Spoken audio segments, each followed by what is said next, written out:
L'arrière-plan de la lettre de Pierre, c'est la persécution, comme ceux qui ont été là depuis un certain temps le savent maintenant.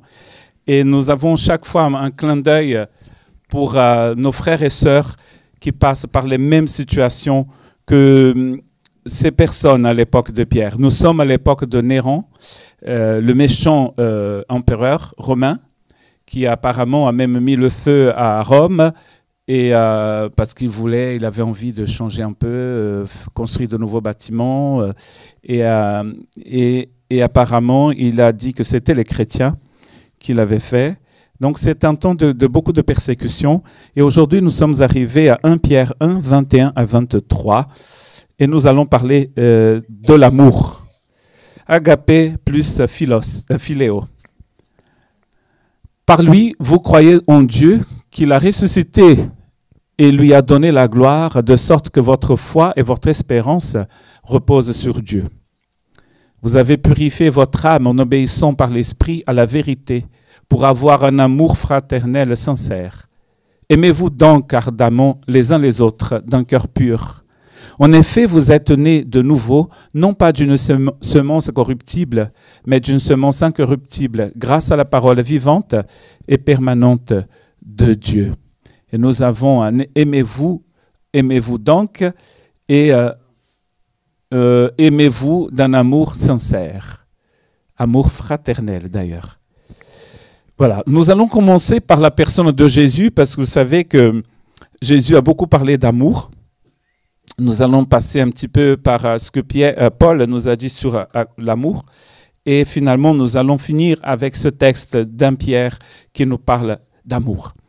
Jésus, dans Jean chapitre 13, juste avant la fête de Pâques, il a voulu mettre vraiment le paquet dans ce qu'il voulait partager avec les disciples.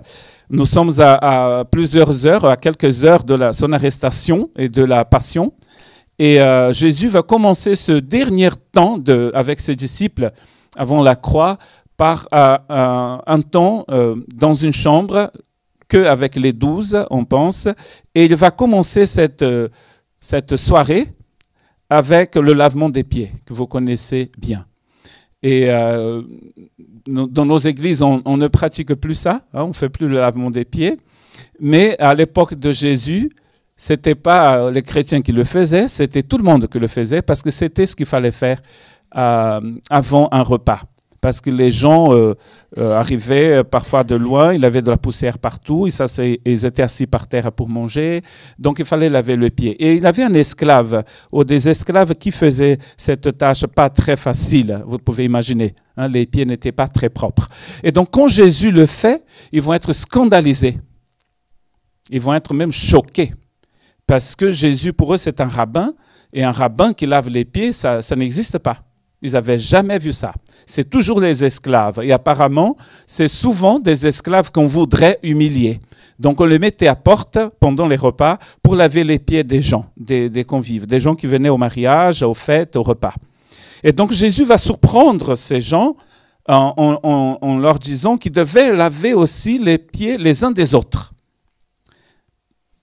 Vous m'appelez maître, Jésus dit dans Jean 13, 13, et Seigneur, et vous avez raison, car je le suis.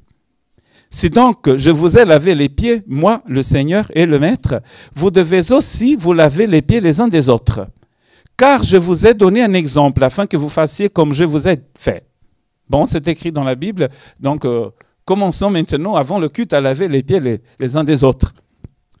Ça, c'est la partie, peut-être, c'est le, comment on appelle ça, l'iceberg.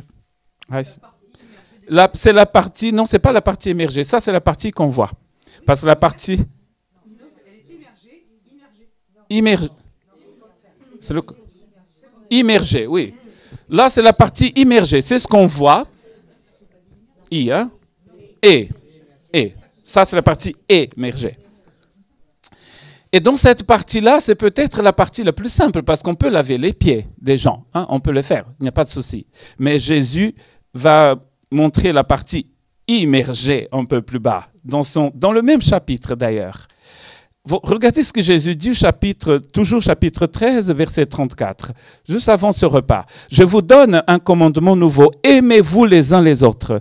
Comme je vous ai aimé, vous aussi aimez-vous les uns les autres. » 2 fois dans le même verset. « C'est à cela que tous reconnaîtront que vous êtes mes disciples, si vous avez de l'amour les uns pour les autres. » Donc là, le lavement des pieds prend un autre sens. En fait, ce dont Jésus voudrait parler ici, c'était ça. Parce que laver les pieds, tout le monde le faisait. C'était un acte d'humiliation, c'est vrai. Mais c'est beaucoup plus grand que ça. C'est d'aimer vraiment. Parce qu'on peut laver le pied de quelqu'un sans l'aimer. D'ailleurs, les esclaves n'aimaient pas du tout ces gens de qui devaient laver les pieds. Mais Jésus veut aller beaucoup plus loin. Ce qui est intéressant ici, c'est que Jésus ne dit pas à ses disciples de laver ses pieds à lui, car ça serait plus simple. Est-ce que vous aimez le Christ? Mais oui. D'ailleurs, on ne le voit pas, donc c'est peut-être, on le voit que dans notre cœur. Le Christ est parfait. Une fois qu'on est rentré dans le royaume de Dieu, on n'a pas de problème avec Jésus. On en a quand on est de l'autre côté de la barrière. Mais une fois que vous êtes du côté du Christ, vous l'aimez. Donc le souci ici, ce n'est pas d'aimer le Christ, c'est d'aimer l'autre. Vous imaginez Pierre et Jean, ils sont très différents. Ils sont du même patelin, ils ont le même dialecte de l'araméen, ils parlaient de la même manière, ils venaient des villages autour d'un lac très petit, les gens appellent ça la mer, mais c'est un lac très petit. Ces gens se connaissaient, mais ils sont très différents. Il a d'autres personnages dans le groupe des disciples qui sont, on ne les connaît pas beaucoup, on connaît leur prénom. Tous ces gens sont très, très différents. Et Jésus, maintenant, va les donner un commandement. Vous voyez bien que c'est un commandement. Ils doivent s'aimer, apprendre à s'aimer. Pourquoi? Parce que ce n'est pas les paroles qui font des disciples, c'est les actions. Comment les gens vont connaître que vous êtes mes disciples? Parce que vous aimez les uns les autres, aux autres. Et vous regardez au moment d'Actes des Apôtres, quand il a vraiment la naissance, disons, officielle de l'Église sur terre, de ce qui était promis depuis des siècles. Nous avons étudié dans nos groupes en semaine, dans Éphésiens, c'est écrit que Dieu nous a choisis en lui avant la fondation du monde. Mais à un moment précis dans l'histoire, il a un groupe de personnes qui sont appelées ceux qui ont été amenés ailleurs, c'est-à-dire Église, c'est ce que ça veut dire, le mot Église. Ces gens-là sont ensemble, ils vont vivre ensemble, ils vont chanter ensemble. Regardez autour de vous, nous sommes très différents. La seule chose qui va faire en sorte que nous soyons vraiment Église du Christ, c'est l'amour que nous avons les uns pour les autres. Ce n'est pas les belles paroles que nous disons. Si je vous dis de belles paroles, mais si je ne vous aime pas vraiment de tout mon cœur, mes paroles ne servent à rien. Voilà, ne servent à rien. Servent à très peu. Pourquoi? Parce que Dieu n'est pas dans l'apparence, dans ce qui semble joli. Dieu est dans le cœur, dans la substance, dans ce qui est solide. Et ce qui est solide ici, c'est l'amour. C'est à cela que les gens vont reconnaître que vous êtes mes disciples. Et je disais d'Actes des Apôtres, au moment des Actes des Apôtres, il a des grands messages. N'est-ce pas? Il a le message de Pierre, par exemple, le premier message. Il a d'autres qui vont prêcher aussi. Mais en fait, ce qui est intéressant, c'est que dans le livre de Pierre, des Actes des Apôtres, c'est écrit que les gens de la ville de Jérusalem, ils étaient tellement touchés en voyant les chrétiens, comment ils vivaient, que la grâce les atteignait aussi. Et ce n'était pas tout le temps par des messages impressionnants de Billy Graham de l'époque, des grands prêcheurs de l'époque. C'était monsieur et madame, tout le monde, qui vivait l'évangile et les gens étaient touchés et ils venaient à la repentance, ils étaient touchés par la grâce. À ceci, tous connaîtront que vous êtes mes disciples, si vous avez de l'amour les uns pour les autres. Ce genre de discours de Jésus, il va revenir plusieurs fois. Et nous, on dit, on a compris. N'est-ce pas? Vous avez compris. Mais est-ce que nous avons vraiment compris? Est-ce que nous comprenons ce que ça veut dire vraiment? À tout le temps, dans tout le temps de l'Église, de l'histoire de l'Église, les réveils sont toujours... Il a un retour, comme disait Roselyne. Là, on aimerait bien que le culte soit, qu'il ait une unité. Et il a vraiment une unité dans ce que nous disons ici. Quand nous ouvrons la coquille, nous retrouvons cette parole, elle nous touche. Mais si nous vivons dans une caverne, touchés par la parole du Seigneur, entourés de nature, ces montagnes du Colorado, je ne sais pas pourquoi je pensais au Colorado, dans les Alpes, seuls à méditer sur la parole du Seigneur, alléluia. Quel effet ça aura pour le monde? Bon, nos prières peut-être seront exaucées, mais c'est quand nous aimons les uns les autres que les gens reconnaissent que nous sommes des disciples de Jésus. Donc, à un moment, il faut descendre dans le désert et faire face à des gens comme moi, Yannick, Patrick, il ne faut pas que ce soit devant, Mégane avec son petit chien. Là, c'est la vie, la vraie vie chrétienne. Vous connaissez Adrian, un empereur. Il est très connu en Grande-Bretagne parce qu'il a un mur qui s'appelle le mur d'Adrien. Adrien, donc un empereur romain, oui, vers l'Écosse, à la frontière avec l'Écosse. Un jour, il était un peu intrigué par ces étranges créatures qu'on appelait chrétiens. Et il a envoyé un philosophe grec qui s'appelait Aristide. Vous pouvez regarder sur Internet ce qu'Aristide a écrit. Et Aristide est allé vivre dans les communautés chrétiennes de son époque pour espionner un peu la communauté. Et après, il est venu vers l'empereur et il a fait un rapport. Et il a une phrase d'Aristide qui est restée dans l'histoire de l'Église, et c'est celle-ci que j'essaie de traduire de l'anglais. En anglais, il disait « Behold, they love each other ». Voici comment ces gens s'aiment. Ça, c'est la chose qui l'a touché le plus. Il aurait pu être touché, ils sont divisés. Ils ont ceci, ils ont cela. Certains disent que c'est comme ça qu'il faut baptiser. D'autres disent, heureusement, au départ de l'Église, il y a beaucoup de nos problèmes, des problèmes que nous avons aujourd'hui, qu'ils n'avaient pas encore. Hein. Ça va apparaître avec la croissance. Mais la chose qui l'a touché le plus, Aristide, c'est de voir que les chrétiens s'aimaient. Vous voyez comme notre témoignage est important? Imaginons qu'il arrive à un moment dans l'église, ils sont en train de débattre s'ils vont construire une église comme ça ou comme machin, comme truc, et ils rentrent chez l'empereur et disent ils sont divisés. Certains voulaient du verre. Hein. On rigole, mais moi j'ai déjà vu des trucs impressionnants dans un pays très lointain, il y a fort longtemps, où on avait des réunions sans fin pour décider de quelle couleur on allait mettre dans le temple magnifique qu'on allait construire, the First Baptist Church, la première église baptiste de la ville, a besoin d'un temple comme ça. Mais Madame Dupont pensait qu'il fallait que ça soit en vert. Non, il faut une autre couleur plus proche de notre pays, machin. Et des heures et des heures. Heureusement, Aristide était dans une communauté où les gens avaient compris les paroles du Christ. Aimez-vous les uns les autres. Et il a été touché par ça. Avant les paroles, les actes. Regardez ce que Jésus dit dans sa dernière prière avant la croix, dans Jean 17, 20. « Je ne prie pas pour eux seulement, mais encore pour ceux qui croiront en moi à travers leurs paroles, afin que tous soient un, comme toi, Père, tu es un en moi, et comme je suis en toi, afin qu'eux aussi soient un en nous, pour que le monde croie que tu m'as envoyé. » Vous voyez? Ici, c'est l'unité des chrétiens qui proclament que le Christ a été envoyé par le Père. C'est l'unité des chrétiens. Plus nous sommes unis, plus notre message va être entendu. Ça ne veut pas dire que les gens vont accepter notre message, n'est-ce pas? Mais on n'a pas envie de croire à une église divisée. Je leur ai donné la gloire que tu m'as donnée afin qu'ils soient un, comme nous sommes un. Moi en eux et toi en moi, afin qu'ils soient parfaitement un et qu'ainsi le monde reconnaisse que tu m'as envoyé et que tu les as aimés comme tu m'as aimé. Mais ce n'est pas très difficile à comprendre finalement, parce que ce que Jésus nous propose, ce que l'Évangile nous propose, n'est pas une religion. C'est une relation avec Dieu. Et si j'ai une relation avec Dieu, mais si je n'ai pas de relation avec vous, il y a un souci. Je ne peux pas donner ce que je n'ai pas. Dieu transforme ma vie d'une telle manière qu'il me rend capable de vous aimer. Et vous, de m'aimer aussi, avec mes défauts et vous avec vos défauts. Parce que c'est ça le secret d'Agapé. Car Dieu a tant aimé le monde parce que le monde était magnifique et beau et tout le monde aimait l'Éternel des armées. C'est ça? Non.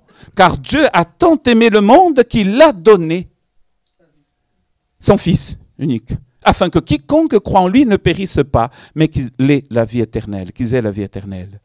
Donc en fait, agapé, donc cet amour qui apparaît dans tous ces textes, il donne tout simplement. Moi, je vous donne et vous me donnez de votre amour. Mais pas parce que je suis parfait, ni parce que vous êtes parfait, mais parce que vous êtes remplis d'agapé. L'unité n'est pas une uniformité. Nous sommes tous différents, vous avez déjà vu. Hein? Comme les disciples, eux, ils étaient aussi différents. Mais nous pouvons vivre dans l'unité, pas la nôtre, mais celle du Saint-Esprit, celle qui nous donne agapé. Agapé nous donne cette unité. Et nous pouvons nous aimer, pas parce que nous sommes parfaits, mais parce que nous sommes remplis d'agapé. Paul va dire ceci aux chrétiens de Philippe. Apparemment, à Philippe, c'est une église presque parfaite. Il n'y a pas beaucoup de soucis dans la lettre. C'est la lettre de la joie, on dit. Hein? On appelle ça la petite lettre, une petite lettre de la prison, mais une lettre de la joie. Mais il avait quand même un souci. Et apparemment, le souci à Philippiens, c'était que les maisons, les églises, c'était des églises de maisons. Hein, vous savez bien, il n'avait pas de temple, il n'avait pas de salle, il n'avait pas de cathédrale, il n'avait rien du tout. Il avait des maisons. Les plus grandes maisons, on les appelait des maisonnées, elles accueillaient l'église. Et apparemment, donc dans la ville de Philippe, il avait plusieurs groupes comme ça. Et il avait une division, parce que apparemment c'était deux dames qui accueillaient des églises chez elles, à l'église chez elles. Il avait une division. Pourquoi? Peut-être parce que mon église de maison a beaucoup grandi, mon groupe de maison a beaucoup grandi. C'est peut-être parce que moi j'ai des gâteaux. Chez moi, on a une réunion, l'autre jour je comptais, il y avait 4 types de gâteaux différents. Et on ne veut pas grossir. Et des bons gâteaux faits maison. Donc peut-être le groupe de madame, un autre groupe disait, mais chez nous on a des gâteaux, machin. Chez nous on a l'évêque qui prêche. Chez vous c'est qui partage la parole? Il a fait ce genre de division et Paul va écrire à ces personnes en disant ceci, ne faites rien par esprit de rivalité ou par désir d'une gloire sans valeur, c'est-à-dire vaine. Mais avec humilité, considérez les autres comme supérieurs à vous-même. Que chacun de vous, au lieu de regarder à ses propres intérêts, regarde aussi ceux des autres. Donc vous voyez, c'est toujours tourné vers l'autre. Ça, c'est agapé. Ce n'est pas mon intérêt, c'est votre intérêt d'abord. Ça va créer un équilibre incroyable parce que vous aussi, vous devez regarder comme ça l'autre. Celui qui vous donne, à celui qui vous donne, vous donnez aussi. Revenons maintenant, parce que là nous avons vu Jésus et Pierre, revenons maintenant à ce texte non, nous avons vu Jésus et Paul. Revenons maintenant à Pierre. Donc vous savez bien, en lisant la lettre et en connaissant l'histoire de la lettre, que Pierre écrit à des personnes en dispersion, à des gens comme les Irakiens en ce moment, les Syriens, les chrétiens syriens, qui sont en dispersion, qui ne peuvent plus vivre chez eux. C'était à ces personnes que Pierre va écrire. Donc vous voyez, il va écrire à propos de l'amour, là, dans cette partie de la lettre.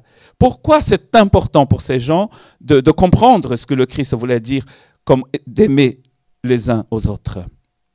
Ils étaient blessés, ces gens, ils étaient loin de chez eux. Ils étaient dans une grande détresse et ils essayaient de sauver leur peau en allant dans le pays voisin. Donc c'est la persécution sur Néron, je vous ai dit tout à l'heure. Et c'est un temps très dangereux pour les chrétiens. Ils ne peuvent faire confiance à personne. Donc ces personnes-là, cette communauté de chrétiens, elles ont besoin de cette unité, elles ont besoin de l'amour de la communauté pour pouvoir vivre, survivre même. Parce que les temps étaient difficiles. Ils ne pouvaient pas aller chez les païens. Parfois, peut-être qu'ils avaient faim, ils avaient besoin de manger. Ils étaient en dispersion.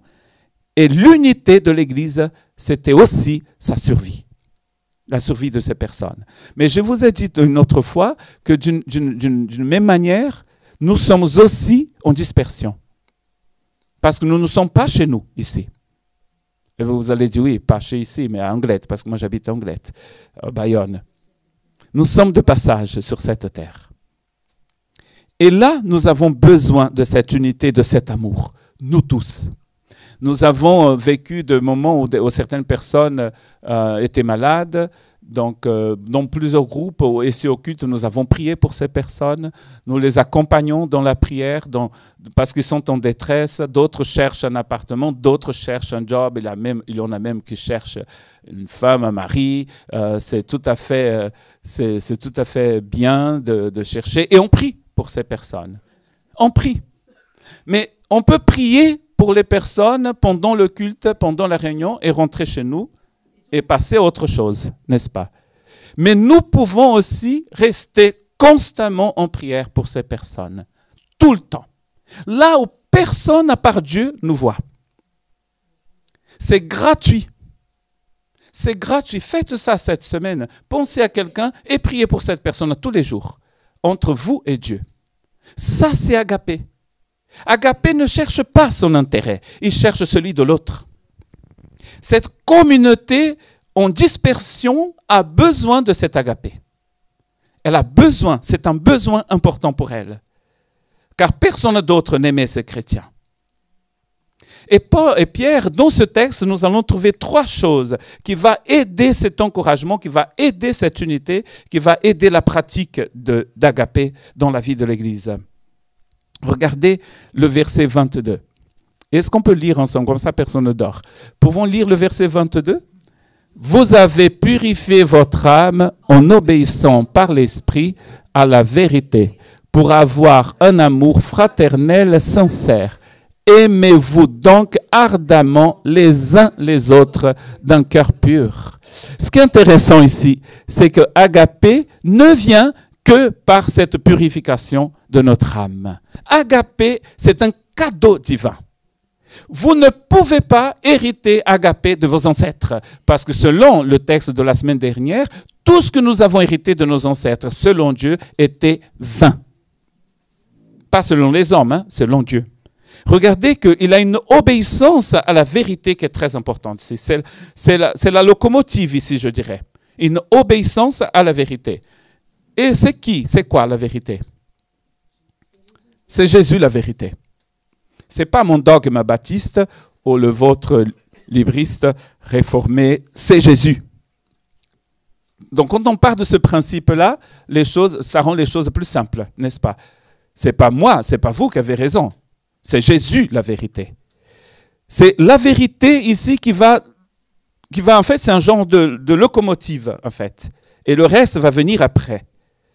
Donc, quand nous sommes attachés à cette vérité, moi, vous et moi, là, la pratique d'agapé est possible.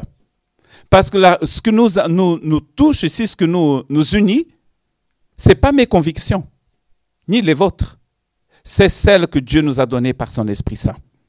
C'est pour ça que l'unité est possible en Christ. Parce que nous suivons tous le même Christ, n'est-ce pas? C'est ce que nous unit. Nous parlons beaucoup d'unité des chrétiens. Moi, je fais partie du groupe écuménique du Pays Basque. Et chaque fois que nous sommes réunis, c'est 2 heures par mois. Dès que quelqu'un soulève un sujet qui fâche, polémique, c'est pas possible après de continuer. Donc en fait, nous restons toujours sur la personne du Christ et de l'Évangile. Et je me suis dit, mais pourquoi c'est pas comme ça tout le temps avec tout le monde? N'est-ce pas? Parce que le Christ, la vérité, c'est le début de tout. Après, regardez bien qu'il a purifié notre âme. D'ailleurs, il a dit, vous avez purifié votre âme en obéissant à la vérité. Il a une purification de l'âme. La vérité nous purifie de nos idées conçues aussi sur l'autre, sur les autres. C'est la vérité du Seigneur, c'est cette purification du Seigneur qui va enlever les blessures qui pourraient nous empêcher d'aimer l'autre aussi. Et finalement, il a un manque d'hypocrisie. Il a la vérité, il a la purification, et il a un manque d'hypocrisie. Il dit ceci, aimez-vous d'un amour fraternel sincère. C'est le contraire de l'hypocrisie. Le mot hypocrisie, c'est un mot qui vient du théâtre grec. Et c'était quoi l'hypocrisie? L'hypocrisie, c'était des gens qui jouaient des rôles avec des masques. Ils faisaient semblant, en fait. C'est du théâtre. Là, nous ne sommes pas dans la comédie, nous sommes dans la réalité. sincère. Il n'y a pas de cire pour cacher les défauts d'un vase d'argile cassé. Nous venons de tout notre cœur, transformés bien sûr par la vérité du Seigneur.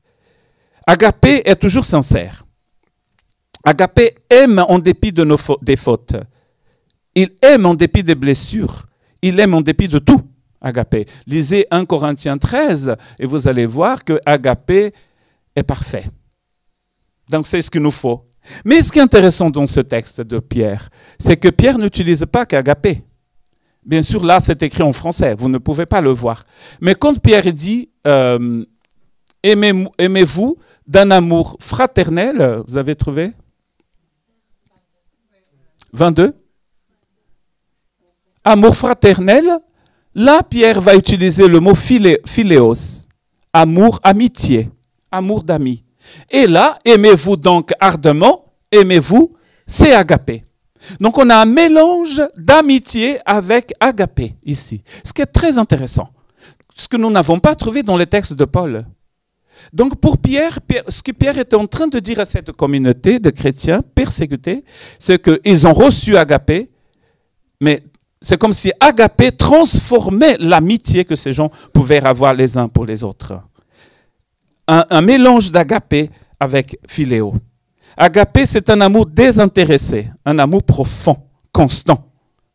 Et le plus grand exemple, nous avons déjà cité, nous trouvons dans Jean 3, 16. C'est ce genre d'amour que le Saint-Esprit désire manifester dans notre cœur, dans notre vie. Mais au même moment, nous allons exercer, utiliser l'amitié mélangée à agapé dans la vie de la communauté, de l'Église. Oui, ce n'est pas seulement un genre de « je vous aime au nom du Seigneur Jésus ». D'ailleurs, il a un groupe brésilien, je ne sais pas s'ils viennent je pense qu'ils viennent de São Paulo, à leur accent, beau, hein, magnifique.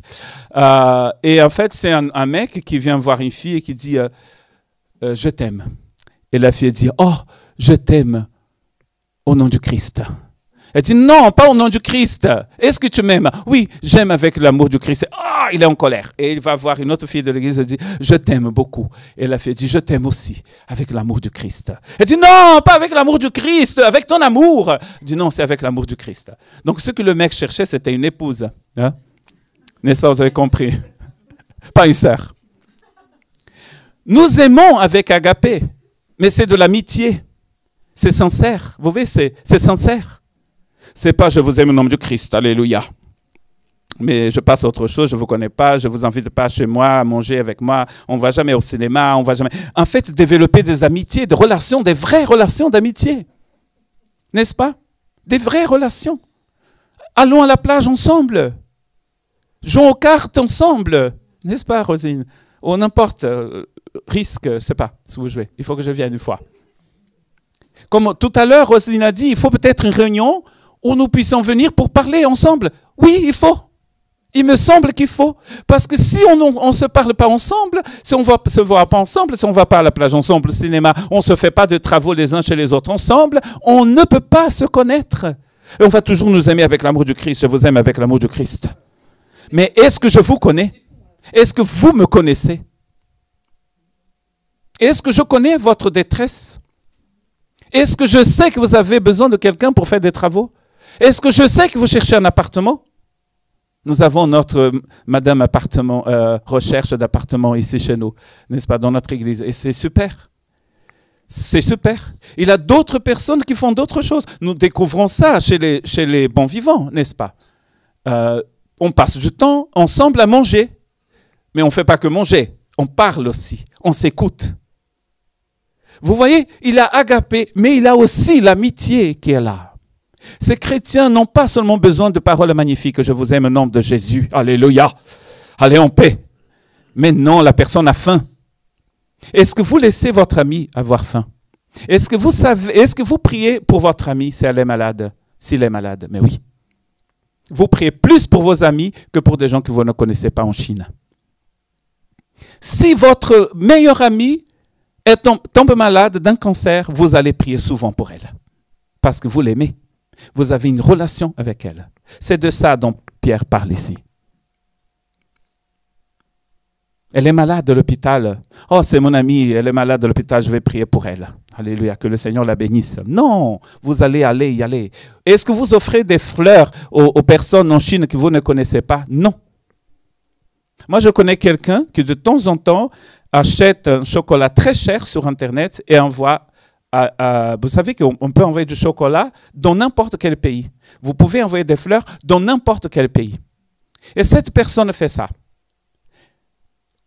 Et les gens reçoivent du chocolat. Ça fait des années qu'ils n'ont pas vu cette personne, cet ami. Et ils sont touchés. Ils pleurent. Ah, j'ai reçu du chocolat. C'est des gestes petits, mais qui ne sont pas petits. Il y a des gens qui aiment bien envoyer des versets, n'est-ce pas? Ce n'est pas interdit d'envoyer des versets. Mais envoyer un verset avec des fleurs. Du chocolat de Bayonne, j'adore ça. Amitié. Amitié. Pierre, il est vraiment terre à terre. Ces gens ont besoin des psaumes 91, mais ils ont besoin de manger peut-être aussi. Si je dis à quelqu'un, comme dit Jacques, va en paix, le Seigneur te bénit, et il a faim, est-ce que j'ai vraiment l'amour du Christ? Développons des vraies amitiés, pas des choses par intérêt, non, par amitié, par profond désir de connaître la personne et d'être une bénédiction dans sa vie. Agapé transforme Philéo et l'élève d'une façon que rien d'autre ne peut le faire. Un mélange de Philéo avec Agapé, c'est ce qu'il nous faut. C'est ce qu'il nous faut. Nous avons peut-être cet amour agapé dans notre cœur, mais laissons le Seigneur le mélanger avec Philéo pour que nous puissions aimer les gens parce que nous les aimons vraiment, parce que nous les connaissons, parce que nous voulons être avec eux. C'est ça dont cette Église a besoin. Eux, ils ont besoin de ça. Nous aussi. Parce que vous voyez, là, nous avons passé de la parole à l'acte. Parce que votre ami, vous ne dites pas seulement des belles paroles. À votre ami, vous vous engagez envers votre ami. S'il arrive à Bordeaux, à minuit, vous allez prendre votre voiture et vous allez chercher votre femme, votre mari, votre ami à Bordeaux. Mais pas quelqu'un que vous ne connaissez pas.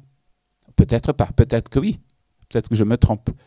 Mais plus nous avons des relations d'amitié, plus nous allons pouvoir exercer agapé dans notre vie. Prions au Seigneur.